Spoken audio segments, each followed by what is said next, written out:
Greetings, fellow armchair Imagineers. Tiki here. And BlueDragonFive. And welcome to the long-awaited retrospective on Disney's Wayward Prince. A man who boldly stepped out of the mouse house and proceeded to reinvent the medium while the competition was spinning its wheels. From genetically enhanced rats to secret princesses, from a group of friends to a family finding each other. Things are going to the dogs as we begin breaking down Bluth-Tember. And Dragon, tonight we are talking about All Dogs Go to Heaven, and we are going to ask the daring question. Is this movie a good dog that you can't keep down, or does it have a case of the rabies? Oh, Dragon, honestly, I think it's a little bit of both. This is an interesting point in Don Bluth's filmography, Dragon. I'm going to keep my thesis short. I don't have nearly the nostalgia for this that I do for Land Before Time. I do have some nostalgia for it, to be sure. I just remember as a kid, most of my nostalgia came from avoiding it because I was like, why in God's name would I watch a movie about a dog dying multiple times? But, you know, I do remember finding this movie as a teenager and kind of like revisiting it and being like, wow, there's some really cool stuff in here, some really cool animation. The plot is definitely unconventional for an animated kids movie. Of course, you've got the Judith Barcy backstory here, which is kind of cast a morbid shadow over the whole thing. But so as a teenager, I really enjoyed it. Dragon, I must say, revisiting as an adult, this is the first time I've watched it in probably about 5 years. Can safely say this is the first time in Bluth-Tember that really doesn't hold up all that well, I must say. There's standout sequences here, and I do think there's a couple good character arcs. But I don't know, man. I definitely understand you have nostalgia for this for sure, but oh, this is a messy one, my friend. This is probably the least perfect of the 5 that we're getting to this month.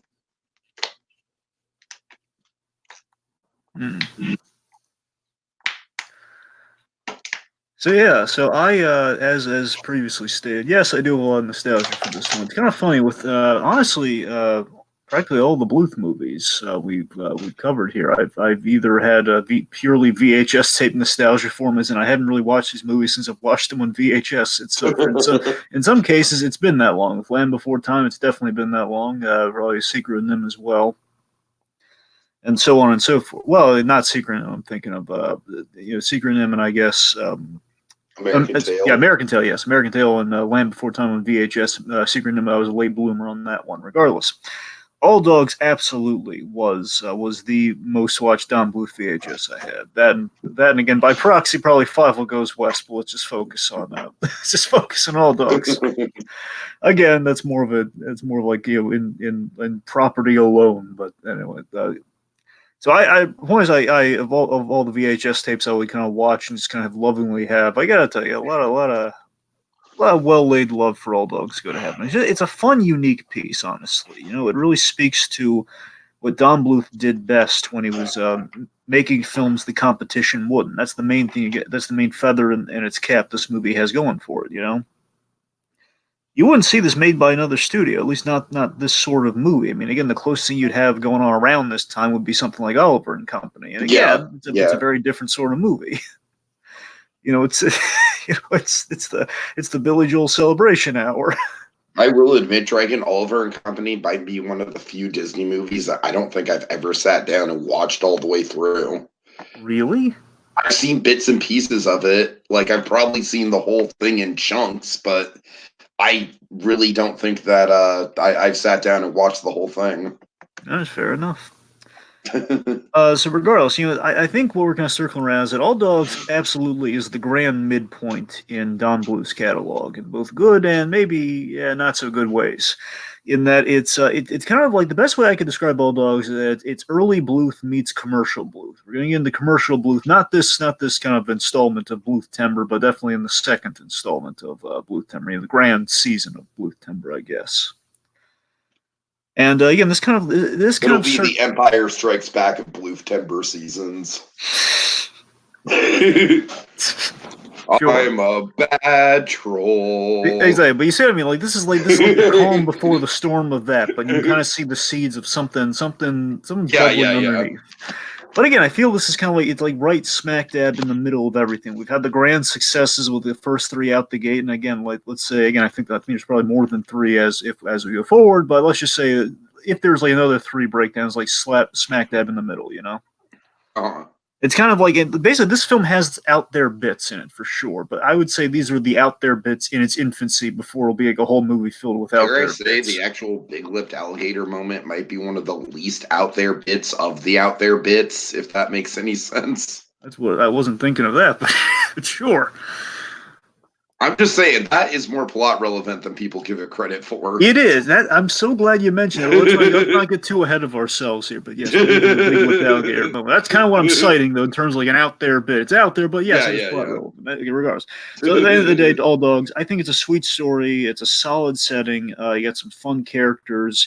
It's it's a good time that holds up in the simplicity of it all. Maybe it doesn't hold up in the grand sense of like, oh, it's one of the great Don. It's my favorite Don Bluth movie. It doesn't mean it's the best Don Bluth movie by any stretch, you know. Yeah, I think The Land Before Time is a far more perfect movie than this. But yeah, sir. No arguments. It is. You know, it's better. But again, in my heart of hearts, I would go back to this before I'd go back to Land Before Time, quite possibly. Sure. All right. Okay, so what background do you have for it, Dragon? And feel free to refer to me for the Judith Parsi stuff if you want. Well, real quick, I wanted to shout out Pink Pearl in the comments. Hey, Pink Pearl, nice to see you. A little fuzzy on the movie, no harm there. You know, it's been a while, one could say. Because he remembers the Balto years a little bit more than this. Again, everyone's going to their own dog movies, I guess. Balto is like that weird movie that everyone remembers it's Don Bluth. It feels like Don Bluth, but it's not actually Don Bluth. Yeah, it's trippy, isn't it? Like it came out in that same era. Like oddly enough, Balto kind of came out during Don Bluth's dark era, so it was kind of like the Don Bluth movie that we deserved in that era. All right. Anyway, so the background for All Dogs Go to Heaven. So after Secret of Nim, Don Bluth was considering this. I think it's a little bit.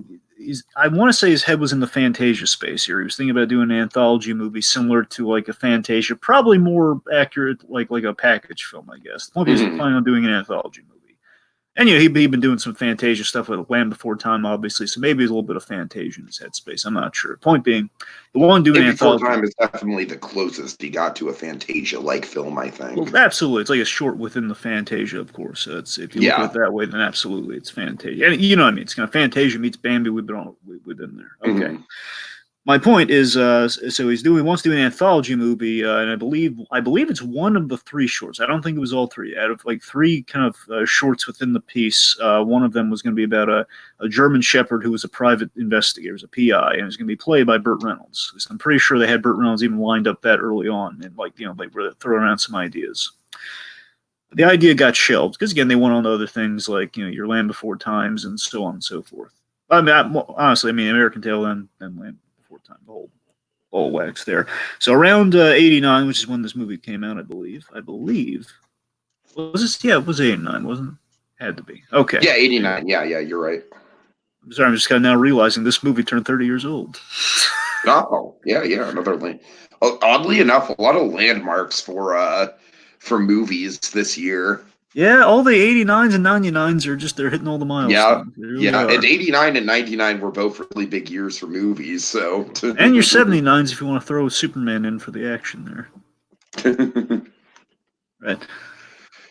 I'm sorry, Muppet movie, not Superman. Superman was 79. Anywho, sorry. Got my wires crossed there. Big year for movies is all I'm saying. The nines are big, folks. Anyway.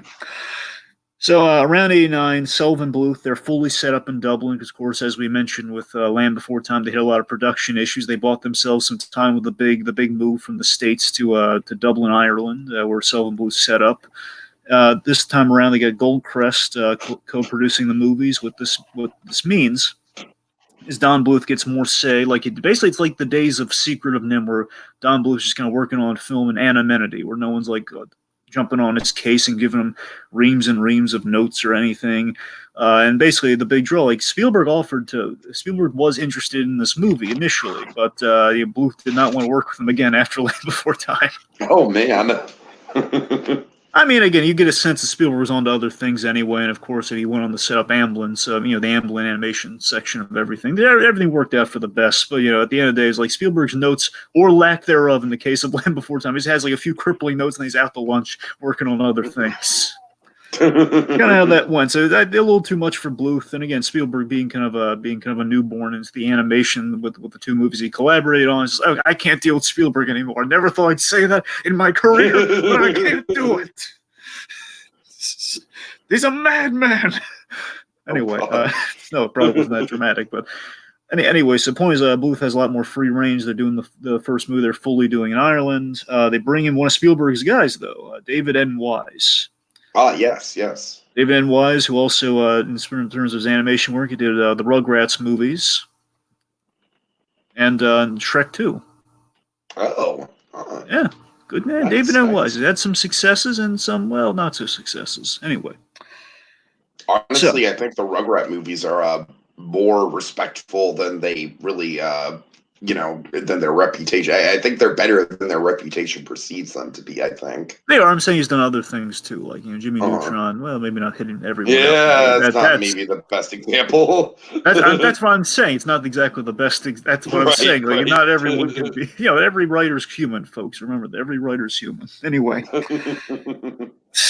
I mean, the guys that brought us all. Coen brothers wrote Garfield. I mean, folks always remember the guys that brought us all the great Captain America movies and Endgame and all the great Avengers movies also did Thor the Dark World. So, you have to take the good with the... There's a balance. Anyway. Did the Russos direct You, Me, and Dupree? Yes. Yeah, so like you said, we all got to start somewhere.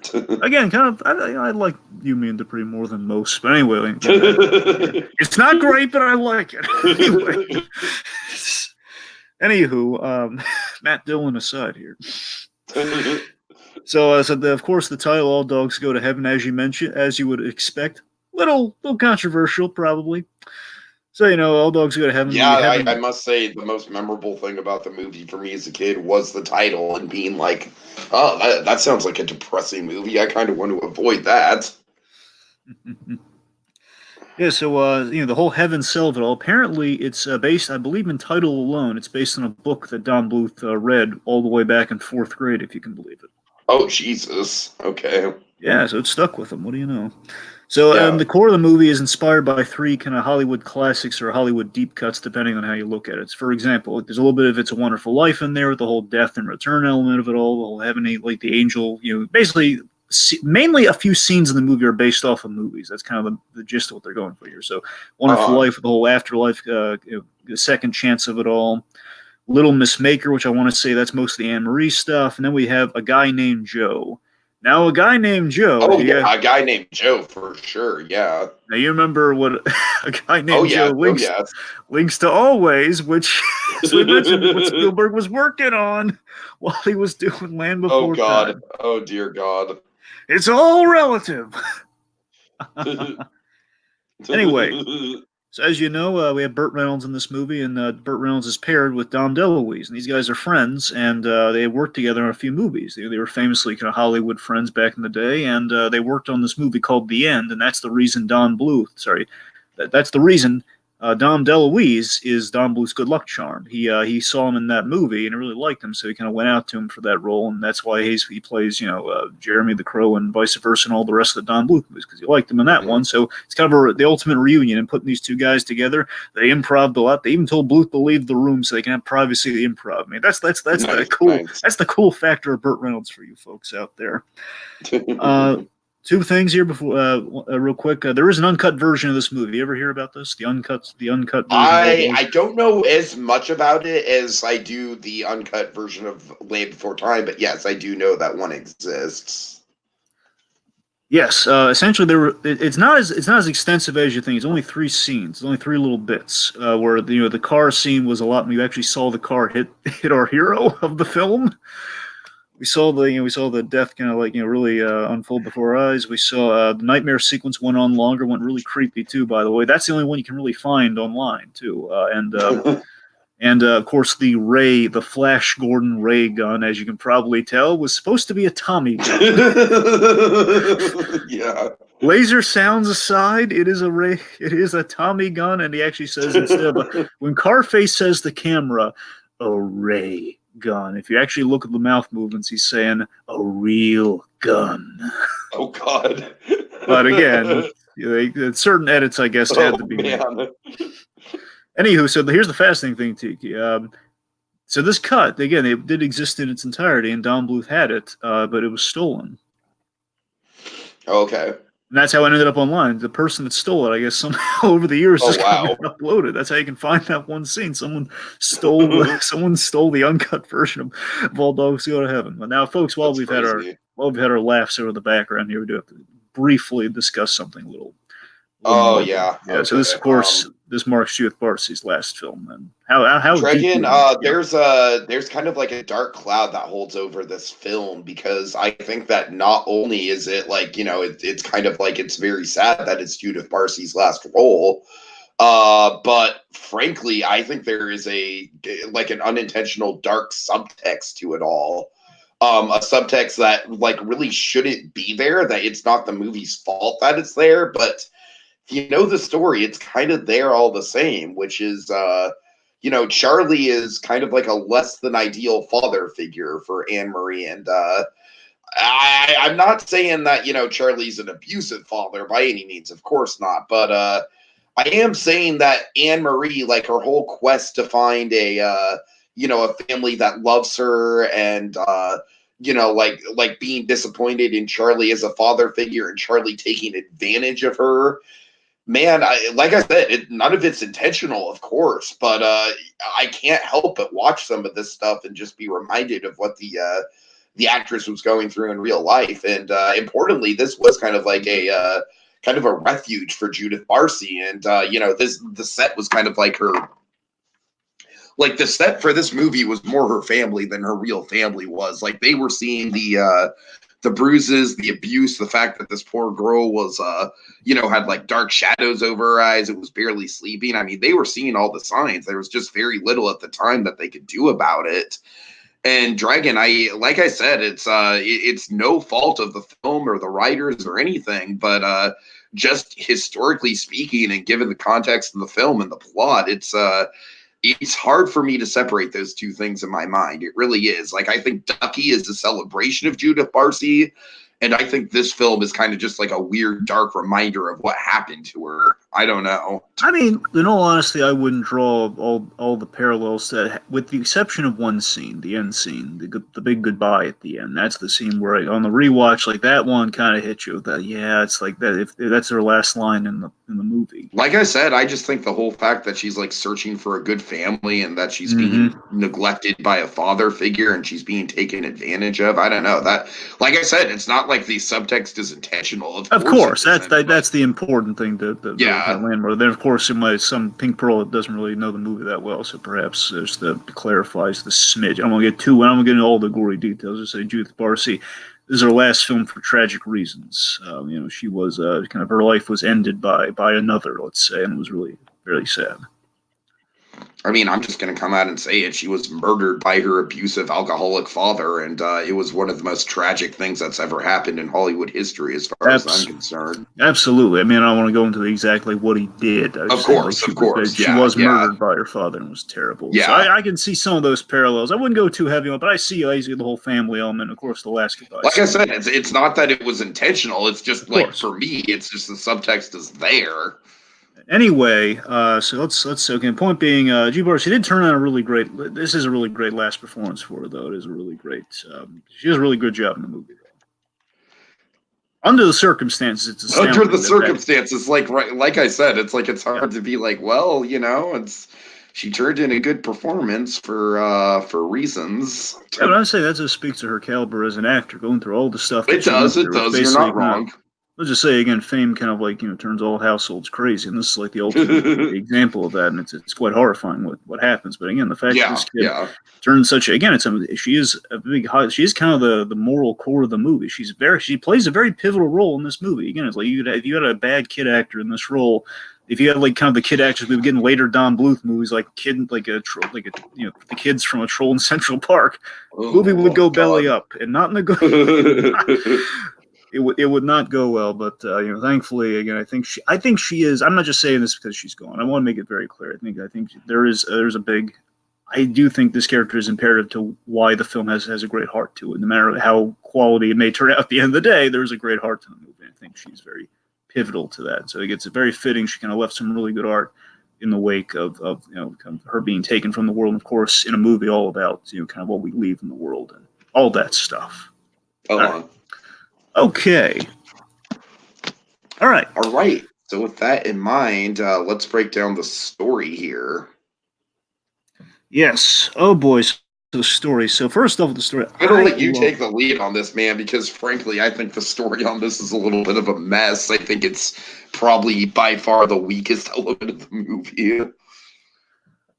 Well, I mean, I don't think it's the weakest element, but I mean, first off, like, I think I may want to say here is I love the setting. I love the 1939 Louisiana setting. Oh, basically, I'm not going to argue with you there. I do really like the New Orleans setting for sure.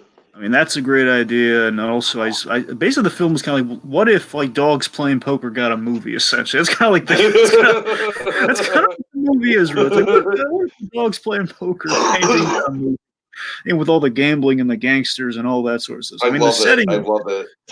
just kind of that cell and just kind of like just seeing that world is kind of done. Something. This is what I'm speaking of the quality of movies. This is a movie you would never see made, but it's so fun that we got to see that. It's just something that you rarely would you say, okay, we're doing an animated movie. Let's set in the 1930s. It's like, okay. It's like, yeah. Of course. Use it together. Sure.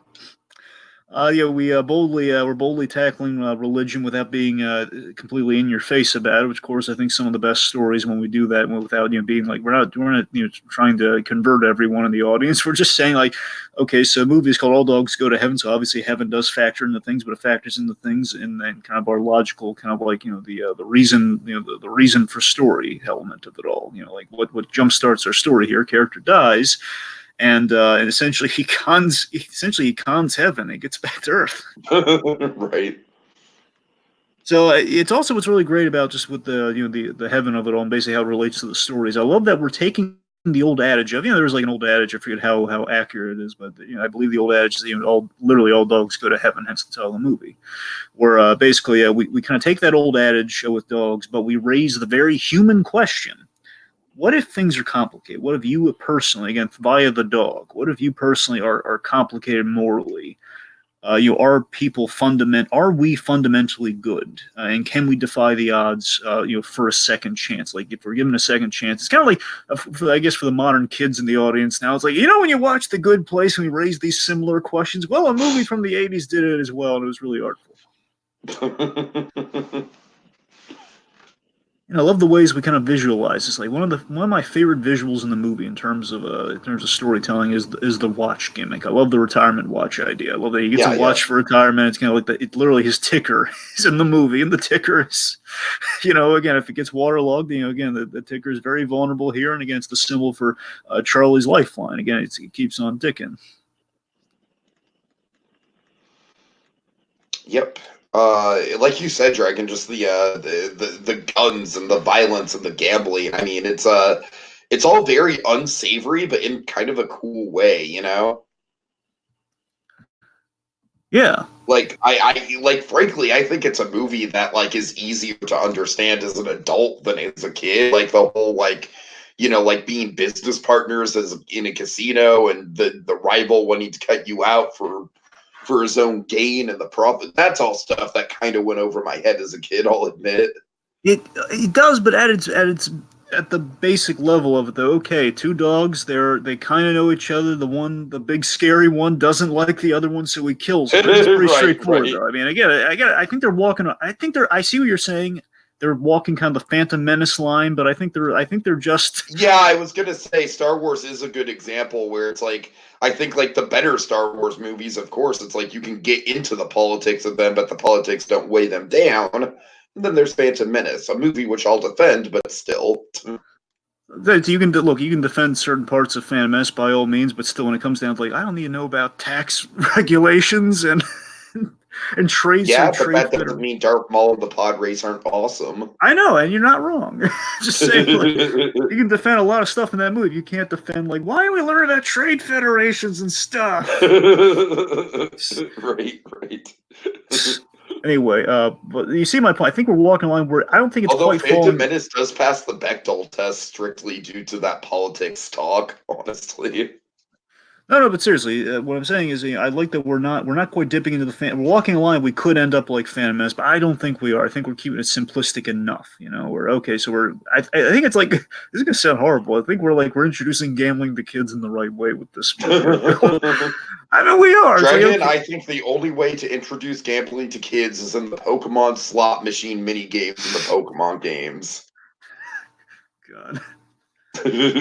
Well, sure, but I mean, like betting on like horse racing and such. Right.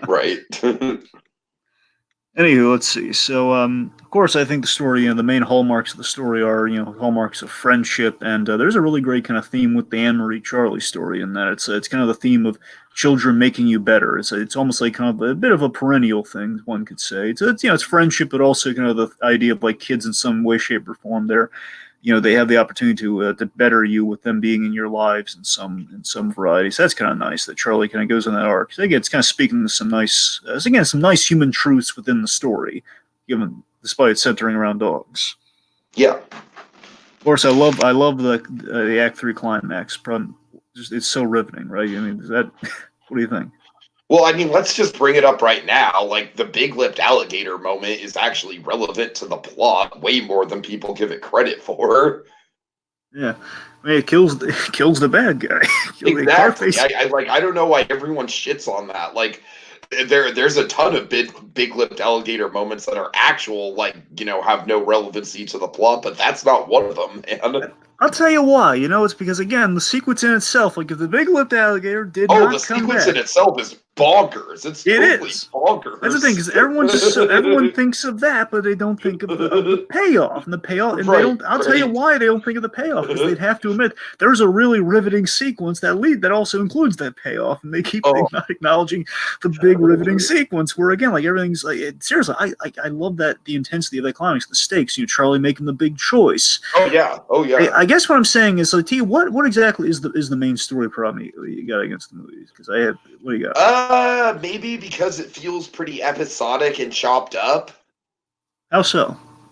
Like, the first third focuses on the Charlie and Carface gambling ring, and then we've got Anne-Marie, and it focuses on, like, building up the casino, but then we've also got kind of this morality play in play.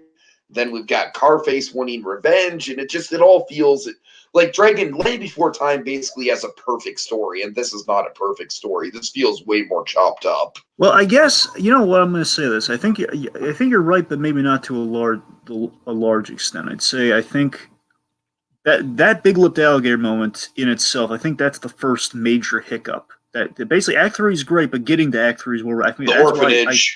The orphanage. That's what I'm saying. Like, that section. The orphanage is way more painful to sit through than the big-lipped alligator moment. Here's the thing. I mean, the orphanage gets the nightmare, so I don't really mind it that much. But it's the nightmare's fine, but you could cut out the orphanage and still have the nightmare. Yeah, but we also have to show him doing nice things. He's doing the Robin Hood thing. The orphanage is like the cheer up Charlie of this movie. It is. You're not wrong. The orphanage is not the biggest highlight. I don't mind it though. That's more like I'll give the orphanage pass out of like the nostalgia factor. That's like it. All right. I won't argue it's probably not the best part of the movie, but you see what I'm saying? I'm saying like bits like the orphanage. I just think bits like that just kind of grind the pace of the movie to a halt.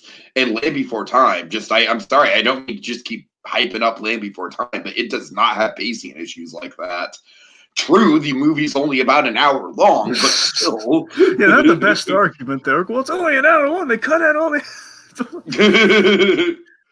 No, but I was saying is I see your point. I just feel like I think that's the main disruption in the story. I think everything else is pretty straightforward. Against Charlie, he's getting revenge on Carface via taking his asset and building his own casino. It's pretty straightforward, and it's a straight line. But then we have a couple bumps getting to Act 3 until we get to the good stuff of Act 3. You know what I mean? I think that's the main disruption of story. But again, I hear you. Regardless of any of that, though, I think the main appeal of the story overall, my last thing here, is that I think the emotion carries the movie a lot. I think the emotion allows you to kind of look past a lot of that.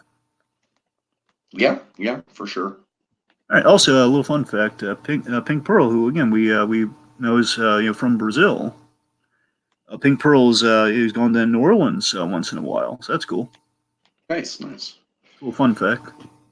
Yeah, this is the last movie. This is the last animated movie set in New Orleans since Princess and the Frog, I'm guessing. Yeah, to my knowledge, I can't really think of another. And I think that's just it's kind of neat though. Like, Bluth beat Disney going to New Orleans. Yeah. Yeah. Okay. What do you think represents the New Orleans setting better? Honestly, I think this movie does. This movie has like the shadier parts of New Orleans down. You got to admit that.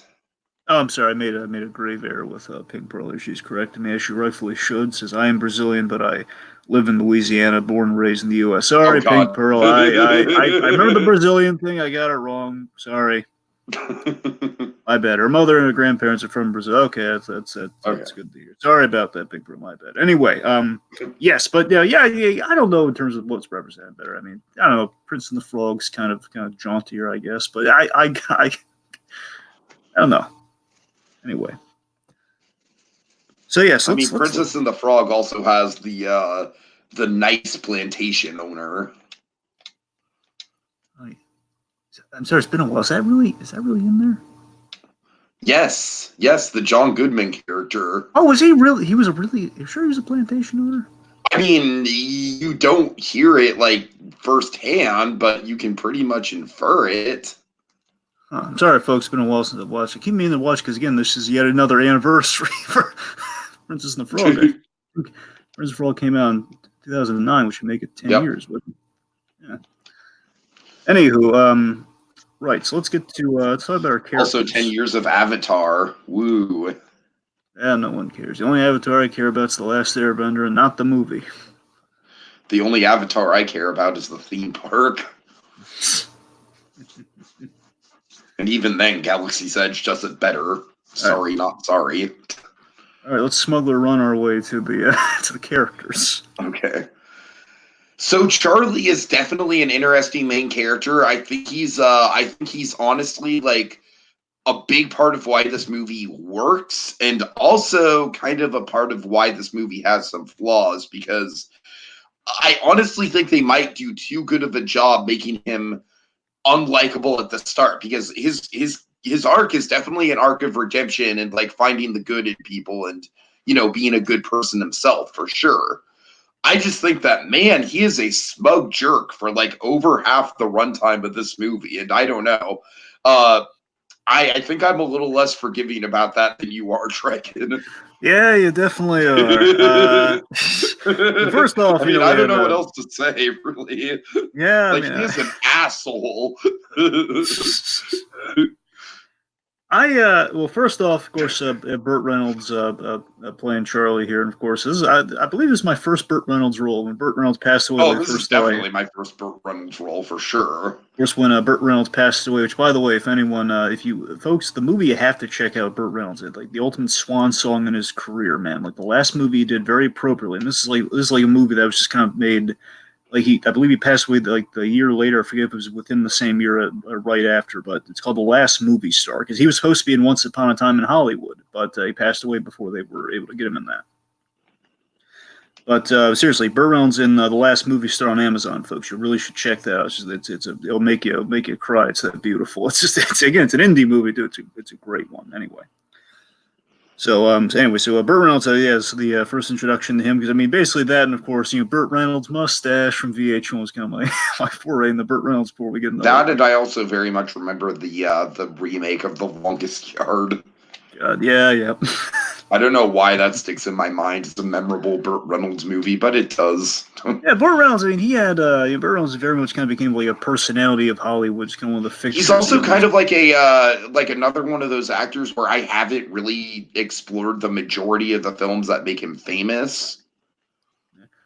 And seriously, Tiki, the last movie star is a reflection on the man's career. They have to basically. I'm not talking last movie star though. I'm talking like the actual like like what are some of like the '70s movies that he's known for? Of course, the biggest one being Smokey and the Bandit.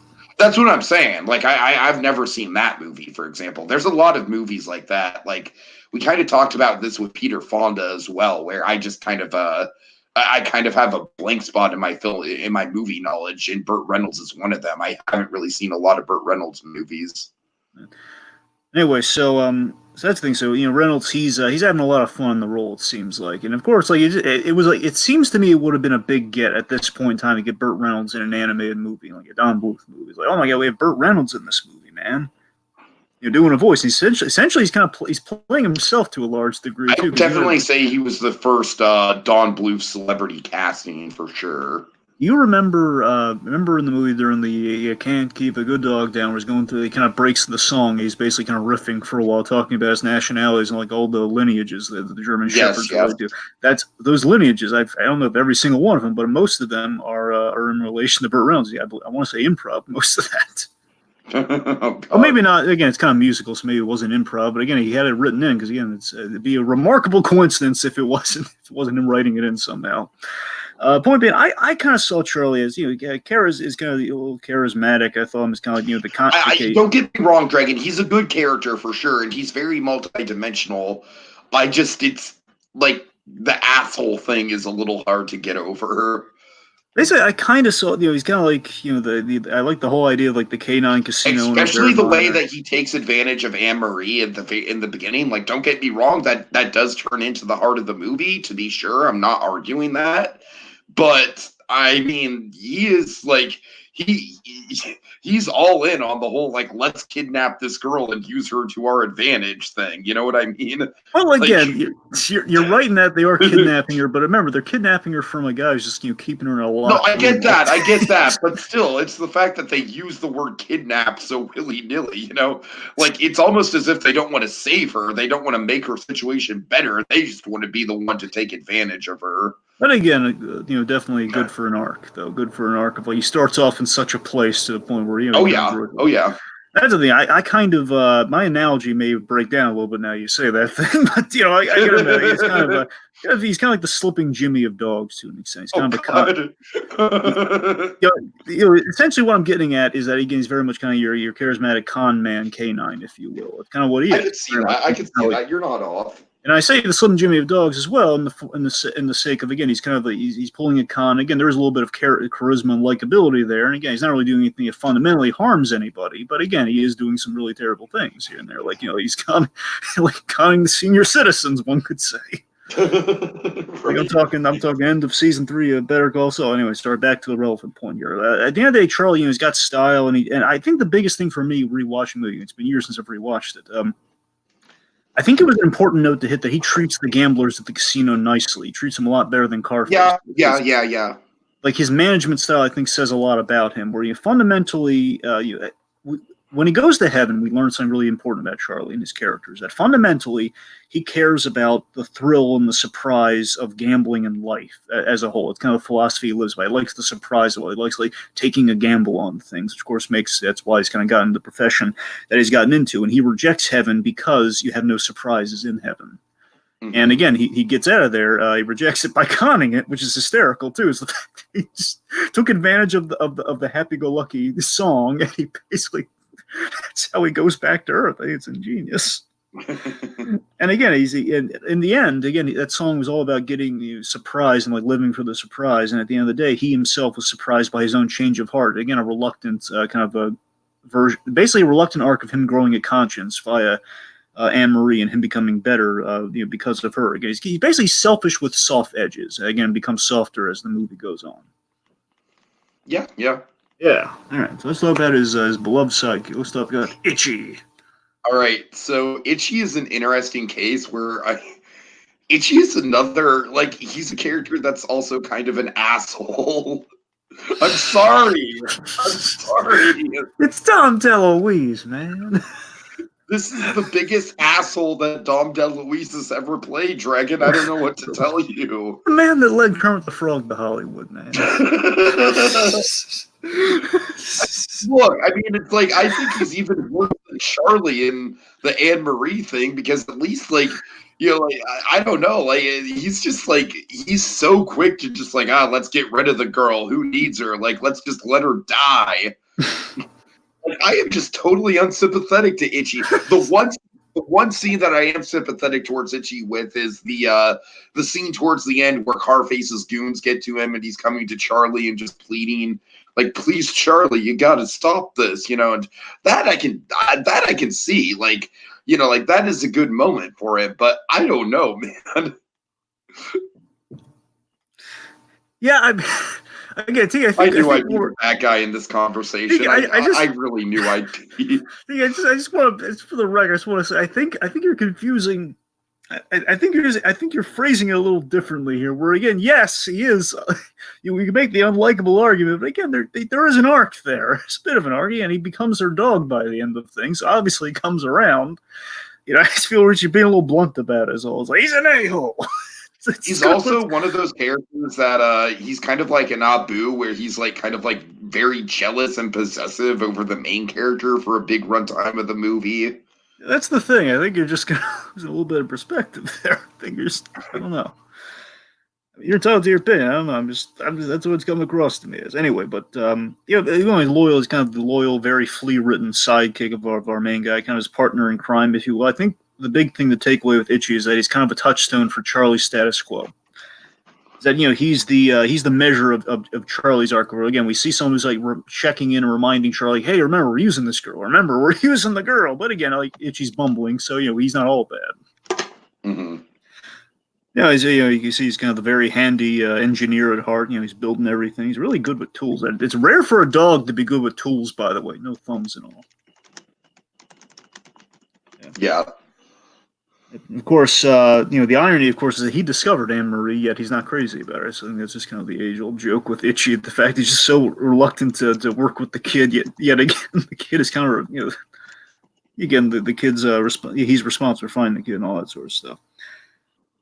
But again, he does come through for it. Then remember, he's the one who brings the parents to her. That's Itchy. Itchy, you know, he kind of He goes to the Wallet family. He, you know. Okay, well, to be fair, it's Flo that actually suggests the Wallet family. Oh yeah, you're right. Yeah. Yeah. Okay. Okay. Fair point. Fair point. But still, you know, Itchy was the imperative in helping you. He did like the old. What was it? It was. I'm trying to remember which was it. I'm blanking because I know they put the same dog in the same movie. This is why I feel so stupid now. It was, is it, I'm going to embarrass myself here. Is it 101 Dalmatians or Lady and the Tramp where you have like the big swell thing where all the dogs come to save the day? Oh, 101 Dalmatians. I knew it! Twilight Park. I knew it was tonight. I don't know why I doubted it. Anywho, but the point being, 100. It's kind of the 101 Dalmatians that we get all the dogs and we give them the, you know, the big swell and they kind of help save the day. Anywho, all right. Then of course he's always, you know, on edge, but I would argue a little bit, you know, kind of lovable. I do like the character animation of the fleas. That's a very fun point. Yeah. Of course, you want to go with the part of his character. If you want to go with the Slipping Jimmy comparison with Charlie, he's kind of the Marco to his Slipping Jimmy. One could argue. All right. So let's talk about Anne-Marie. All right. Oh, man. Well, like I said, you know, subtext to the movie aside, she's a very tragic character. She really is. You know, she's a far cry from Ducky in a good way. You ever notice Don Bluth's got a thing for orphans? Maybe just a little bit. Yeah, he just kind of does, really. He's all about, with the exception of Secret of NIMH, he's kind of all about the orphans.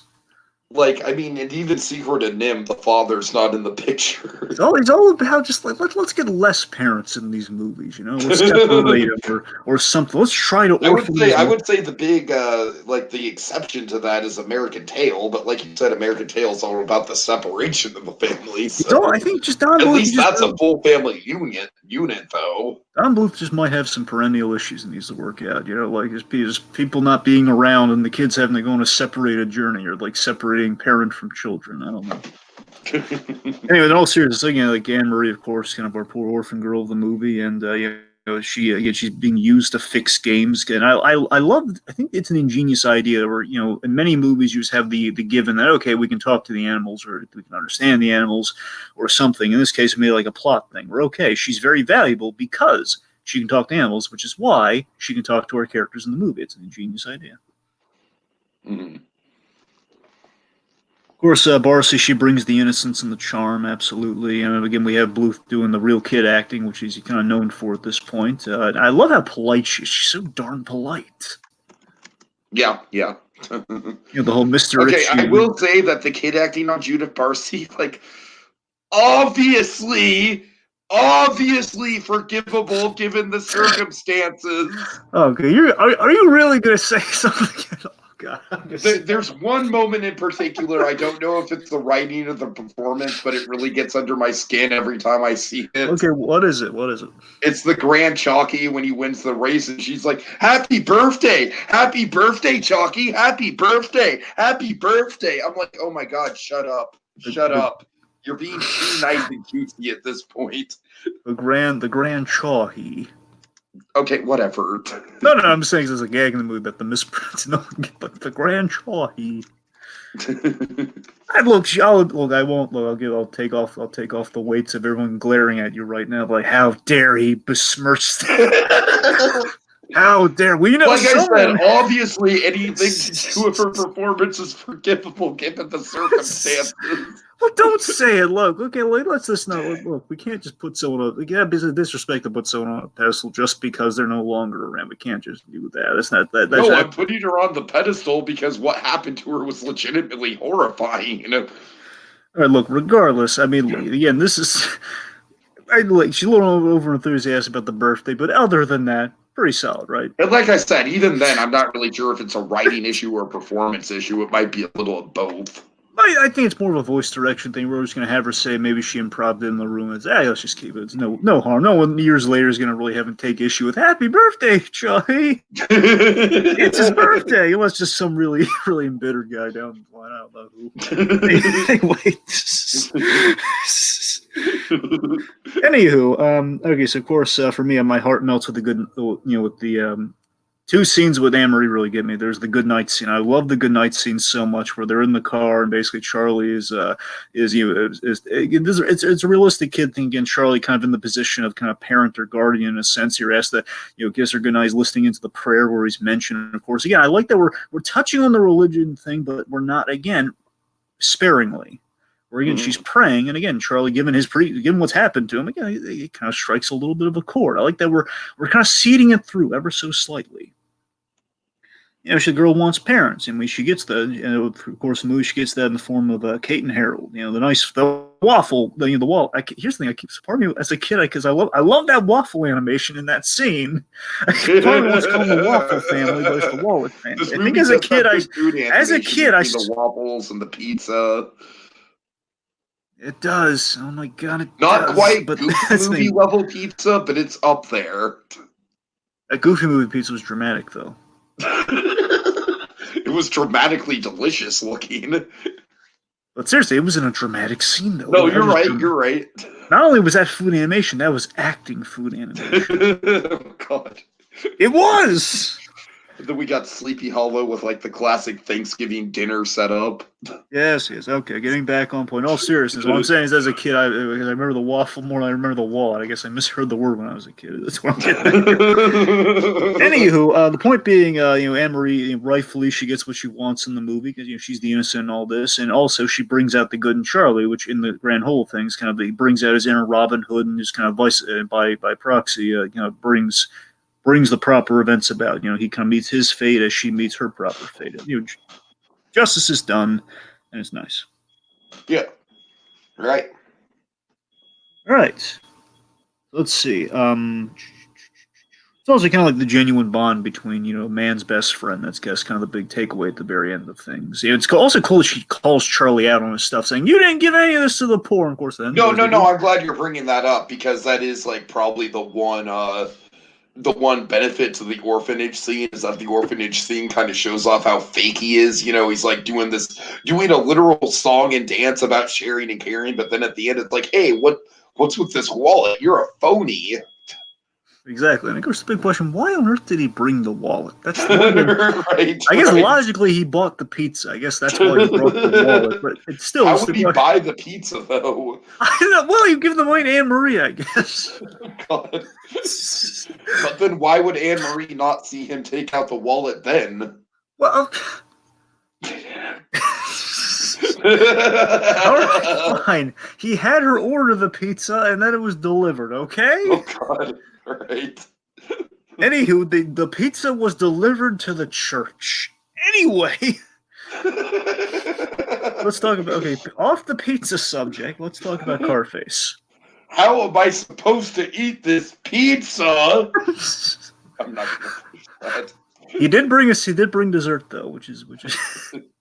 But did he bring drinks, Dragon? Did he bring drinks? Must have slipped his mind. Anyway. Okay, let's talk about Carface, our villain of the piece. Played by the and Killer. And Killer, of course, and Killer as well. So, of course, we have a really great set. Can we start with Killer?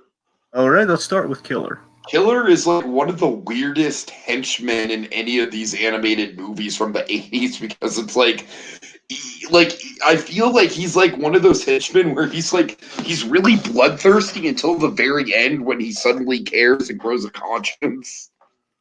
He does. It is a thing. I don't know. Like, there's just something about like the tonal whiplash of his character that's never really sat well with me. I'll admit, I think it is. I think we saw the Killer at the end of the day. Killer just wanted to please the boss, and of course, and I don't want to. This shouldn't matter for this movie. Of course, as we go forward, we see Killer's a really nice guy in the movies going forward. But it's like the Christmas Carol will be talked about. Killer. That's what I'm saying. Like, I honestly think he might have been a little too gung ho about trying to please Carface.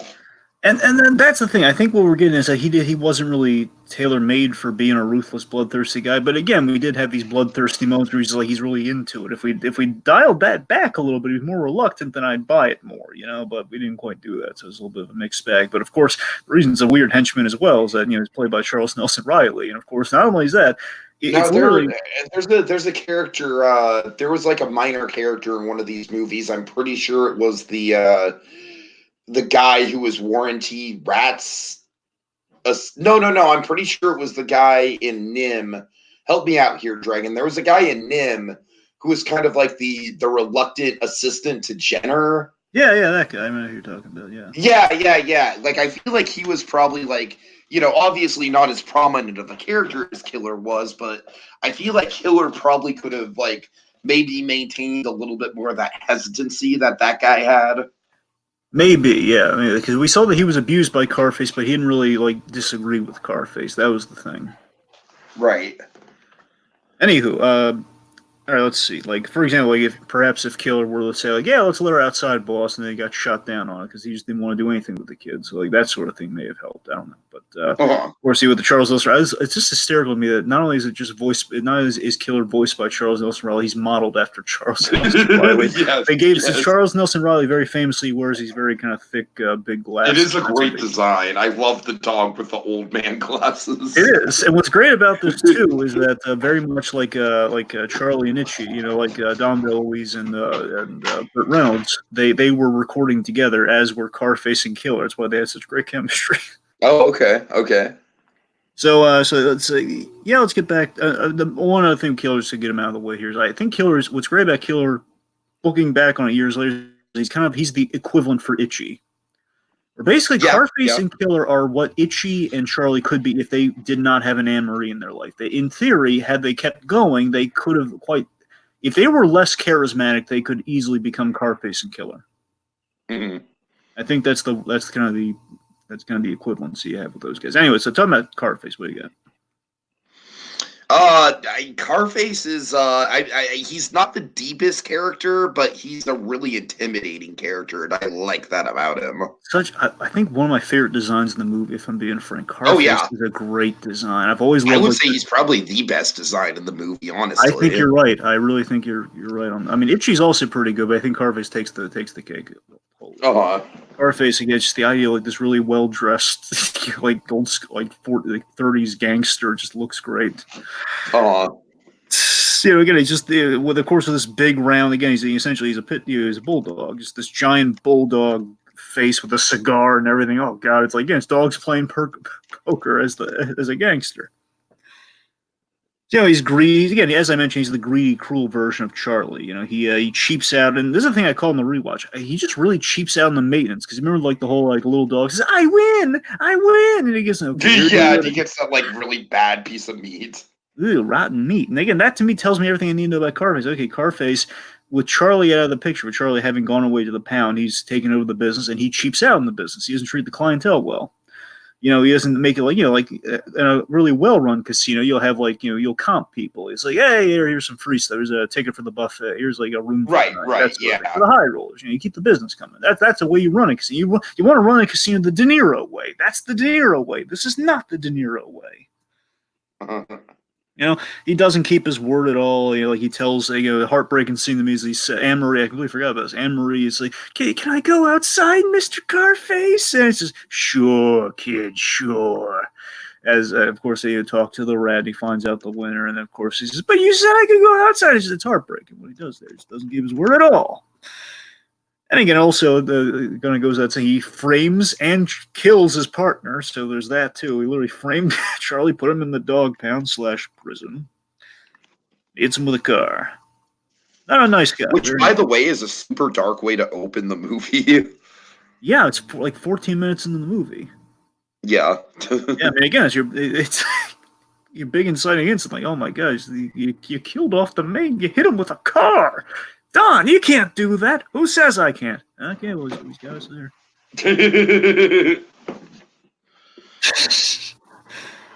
All right, let's see. So, all right, so I think that's about a dozen. Unless you got anything else. No, I'm good. So, and speaking about the big death scene, let's just elaborate on just kind of the rest of the stuff here with Bluth-Tember. We're not going to build up the whole let's play a game thing. We're just going to jump right into it.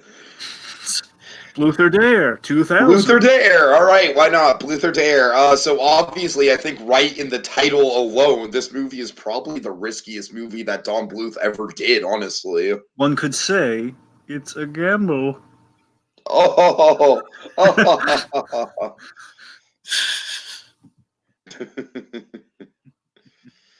All right. I mean, geez, where to start? The main character gets killed off within 15 minutes. That's one thing in a pretty brutal fucking way. Yep, and again, it was a little bit more brutal. You got to see him hit by the car, which you got to be honest. Again, I think if you're going to go for it, again, it's kind of like the Land Before Time thing. You know what? Yeah, it would have been this. I understand more of a cut than Land Before Time. Land Before Time is like we already have a dinosaur. How can you soften a Tyrannosaurus Rex? Really? Right. At the end of the day, it's going to be terrifying. And have you seen the Jurassic Park wasn't made at that point in time, but you know what I mean. But that's what I'm saying. That one makes no sense to me. In this case, you don't want to traumatize kids by hitting the dog. I guess violence against animals. I suppose. I honestly think it's way traumatizing enough without seeing the body.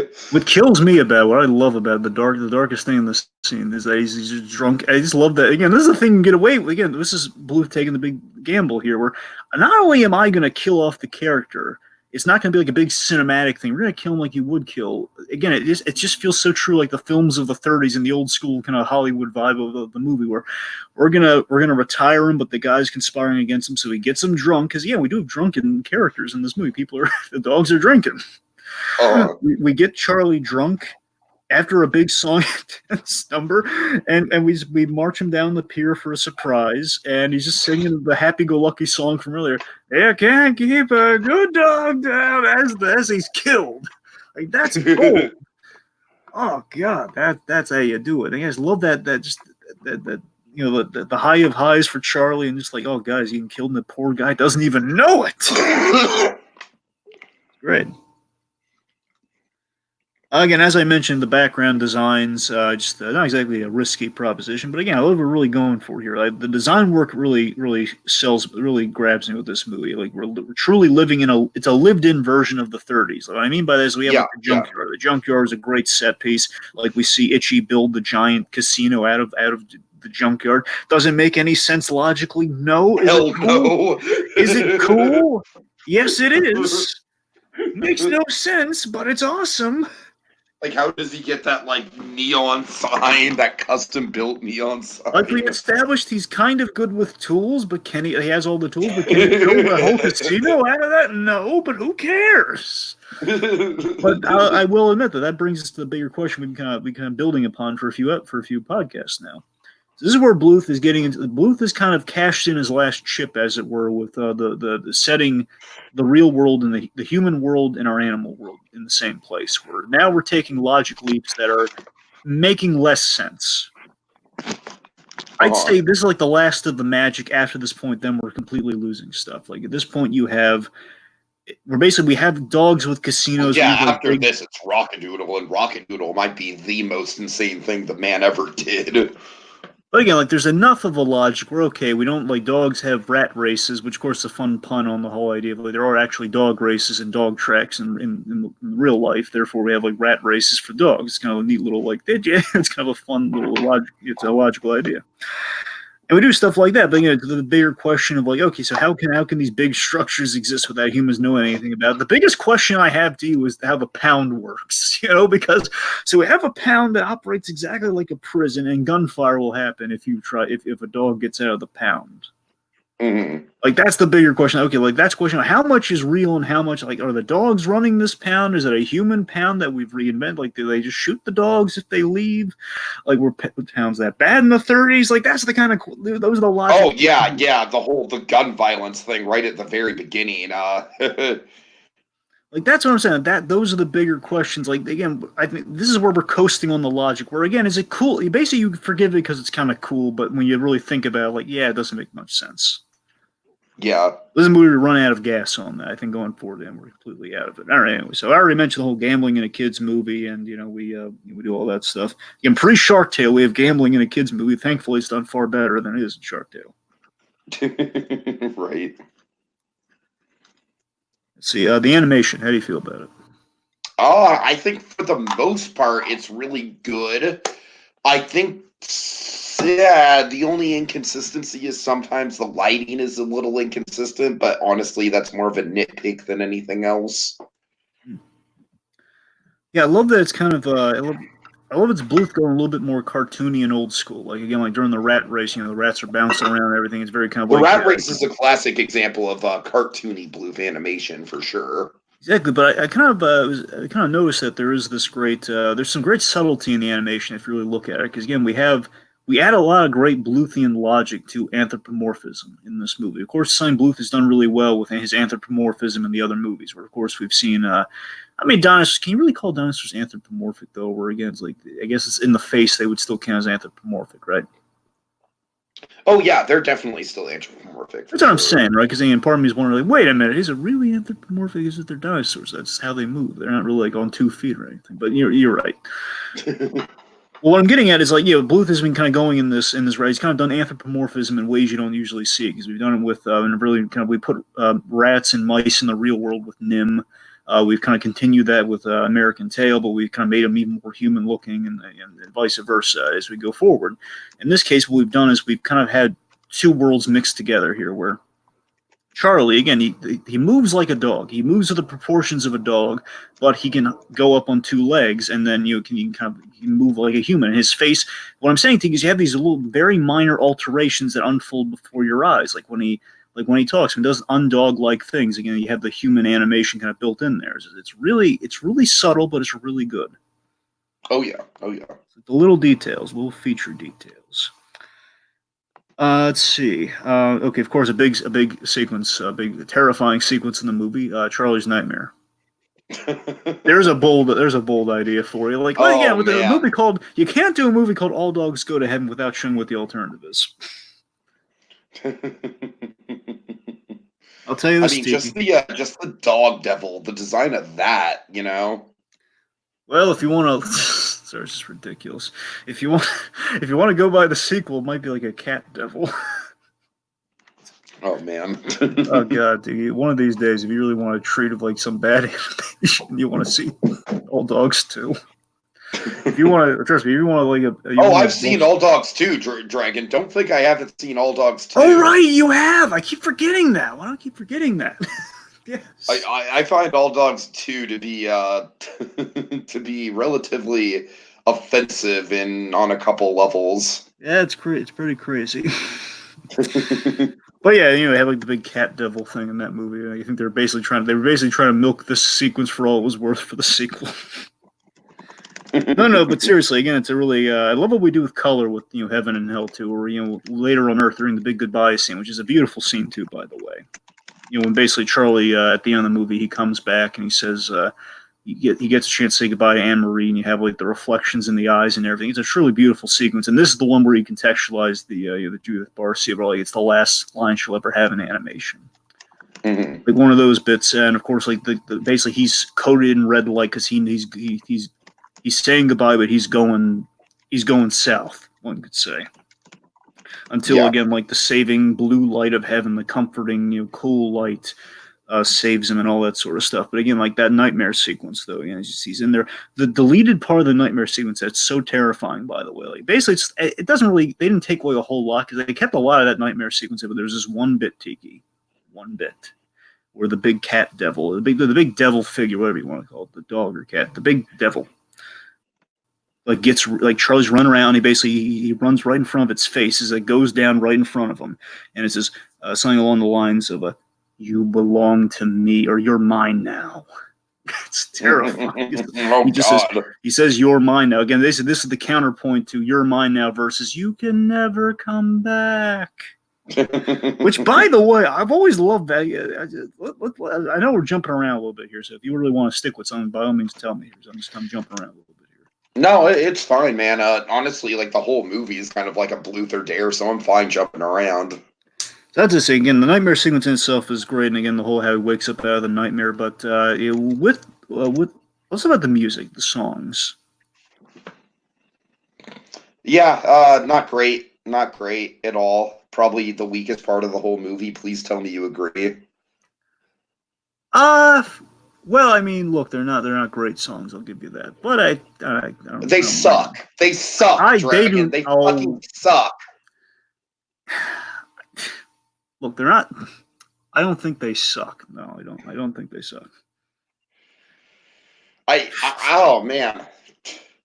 I mean, look, you No, can't. this is Can't. where I draw a line in the sand here, man. I really, you're blinded my nostalgia here. You really are. You really are. Look, Musically, this movie's terrible. Look, I'm not saying they're great, all right? I'm not saying they're great, and I'm not saying, yeah, remember, we're spoiled with songs these days, all right? Okay, well, this is a. There's also no reason this movie needs to be a musical to begin with. Hey, you're right about that. I'll give you that. What I'm saying is, using the at the very least, what I have to give the music here is that it is not without a point. All right, I can give it that much. Where, for example, let me tell you this: the reason I was going to jump around the music is so let me be surprised. That whole song, again, we are disseminating some plot here, again, what Charlie's kind of motivations are, but importantly, whatever, again, song, whether you like it or not, again, great song, no, memorable song, not really. But here's the big takeaway of the song, though: the end of it.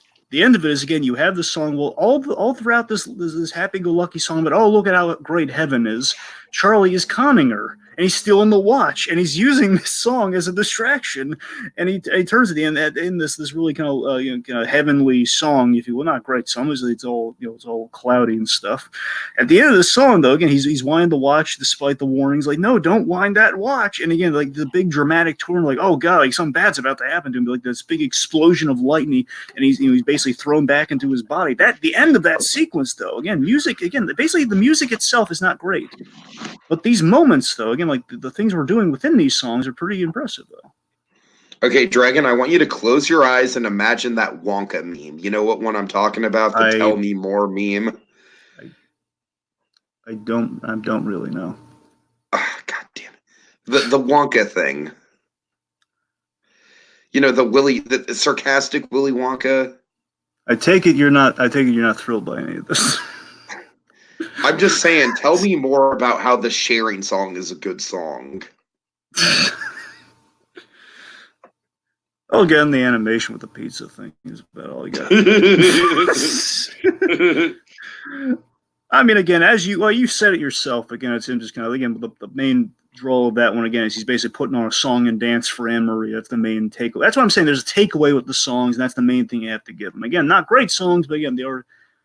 I think you'll look at the very least, the Don Bluth. I mean, I don't think that a single song in this movie is like good. I mean, plot relevant, sure, but like from an actual songwriting perspective, it's just not good. Like, You Can't Keep a Good Dog Down is probably the most memorable, but even that has a shitty melody to it. Yeah, but again, kind of catchy. It's catchy in the terms of it's in here. It's memorable in that sort of term. I mean, I don't know, Dragon. Like, you do raise a solid point about how, most of the songs do have some plot relevancy to them. I will give you that. But, like I said, maybe it's just that I'm more of a musical guy than you are. But to me, I think I'm just far less forgiving about, like, bad songwriting. And this isn't just mediocre songwriting. It's bad songwriting. Wait a minute. Mediocre? No, at the end of the day, I think we're going to have to agree to disagree because again, I think you are. I'm saying we could have gotten worse songs. I guess at the end of the day, I'm not trying to defend. Wait, that's what I'm saying. I think you're really just. I think you've been spoiled by so many. Like, you've seen all these songs. I don't know. I think you're judging the music a little too harshly here. I'm not saying it's great. I'm not saying there isn't better. I'm just saying I think it could have been worse. It's not like direct to VHS Disney sequel bad, I guess. I mean, I'm not putting much of an argument up for these things. I think you're just really digging into them is all I'm saying here. I think you're digging into it because you've seen better. And yes, you have, but that doesn't mean like they're terrible. Look, I'm not trying to go in and say like, oh, the songs in this should be as good as the songs in Hamilton. But you know what I'm saying, I don't know. I don't think they're knuckles down terrible. I don't think they are. I do. I think the writing structure sucks. I think they lack melody.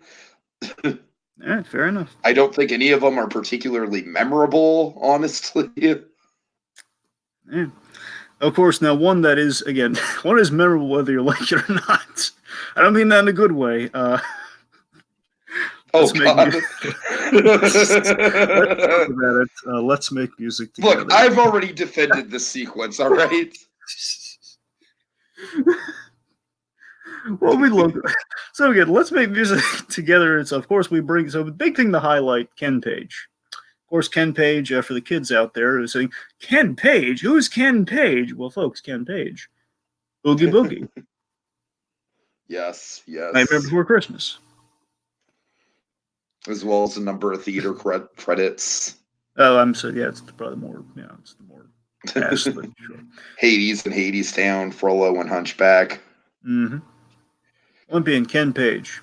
Quality talent. This movie, kind of an odd placing for him. Look, like I said, I will talk shit about a lot of this movie. I honestly don't mind the big-lipped alligator stuff. I really don't. Look, here's the thing. The scene is fun, but when you really look at it, again, I know there's payoff. The only reason this scene, again, this is what I'm saying with all the songs, Tiki. All these songs, there is a bit of plot in here where we set up Charlie's made friends with the big-lipped alligator, and that helps him later on. That's the setup. That's all we need. And beyond that, the other setup is that if you get to watch waterlogged, then Charlie's in danger. Those are the only two big takeaways from the big-lipped alligator moment. Those are the big takeaways. Mm-hmm.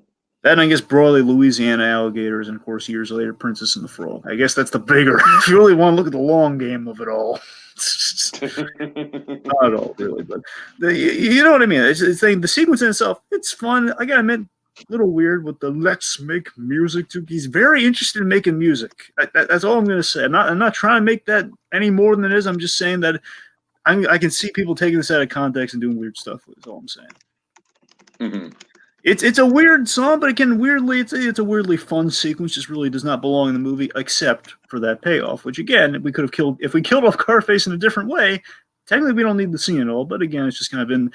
I'm saying this is the first of many examples of Bluth just kind of doing something really out of left field that, that in this case at least has some relevancy that in later films will not. All right. All right, let's see. Trying to think if there's anything major here that we are. I think we pretty much covered the gauntlet, man. We pretty much went over the whole plot of the movie again. I like how we open in darkness. Again, it's kind of a, one could say it's kind of cheaping out the animation, but I would disagree. You know, we just have there. You remember where Itchy's breaking Charlie out of the prison. He was doing it in darkness, and just and they're bantering, and it's a lot of old school comedy in the start of the movie. That's kind of nice, and also the oil fire too. You don't really see that a lot of the time. You do like an oil fire, and it's really hard to do an oil fire in animation. It's the reason I'm bringing it up so much, I guess. Okay. All right. Okay. Yeah. That about does. We have run the gambit. Yeah. All right, so final thoughts on my end, Dragon. This was a really fun conversation because this is a very imperfect movie, and say what you will, but I really think you've got your nostalgia blinders on for this one. I mean, look, it's definitely got good parts to it, for sure. It's definitely, like, in the Don Bluth classic category. I'm not going to say it's not. It is a Don Bluth classic. I don't know, man. I think, like I said, I think the fact that I spent my childhood trying to avoid this movie kind of like, maybe gives me a little bit different of a perspective on it. Like I said, my main period of appreciating this movie was, when I was a teenager and getting into like my animation history phase. So yeah, it's an interesting one. It's definitely, I would say it's definitely probably the most like experimental of the classic Don Bluth movies, and he was throwing a lot of stuff at the wall in this one. Not saying a lot of it sticks, but what does stick is pretty memorable. So yeah, that's my 2 cents. Well, again, I make no arguments that this is like the secret gem of the Don Bluth catalog by any stretch. I don't. I just say that personally. Again, after all the times you've made the that would be Bartok the Magnificent. After all the, well, yeah, but again, it's my flow here. But no, regardless, look, I mean, of all the times you've made the Batman and Robin argument, aren't I due at least one? Again, this is a legitimately good movie, all right? It's got flaws, but it's legitimately good. Yeah, okay, look, well, again, as I said, at the end of the day, look, I'm make no apologies. It's my favorite of the Don Bluth movies. I think this is Don Bluth, the creative type. It's very much, as you said, it is kind of Bluth, it's kind of like him just kind of having fun with the movie, one could say. It's him just kind of like throwing, basically putting pencil to paper and seeing what comes out the other side. But, he's having, there's something there. This definitely was not helped by going up against The Little Mermaid, I'll say that much. Of all the times Bluth's, I neglected to mention that too, by the way, is the fact that all the times Bluth's gone up against Disney. This did not go well. To be fair, though, All Dogs, it's a fine movie, but Little Mermaid, I was probably going to crush it. Anyway, if whether it was great or not, Little Mermaid was going to crush it at that time. Mm-hmm. I mean, sure. It probably, here's the thing. I think in many respects it shouldn't work, but I think it kind of does. It works well enough at the very least. I think it works well enough. It's very direct and to the point in the cell. Little girl befriends dog, and basically, we have kind of a character arc within the dog in itself. It's very memorable. It's no Nim or Land Before Time by any stretch, but there's a lot of heart to it. It's a film you'd be hard pressed to find another quite like. I just like the uniqueness of this movie. It's like for many reasons, it's kind of a lightning strike. It's lightning striking celluloid, and that's like take a snapshot of it because it's not going to last very long. Anything else, anything else like I think it's something very true of many of the Don Bluth works. They're all very much kind of like lightning striking celluloid, and then again, especially the early works. Let's say again, the early works are very much they're like the last of those early these are films you're not going to see anywhere else. Only Don Bluth made. They kind of spark up the competition. Of course, vice versa. He's been challenging the competition for so long. The year this came out, well, they actually listened to him. Right. No, it's all relative, I guess. All right. Well, folks, we've conquered the darkness and come out with a happy ending on the other side.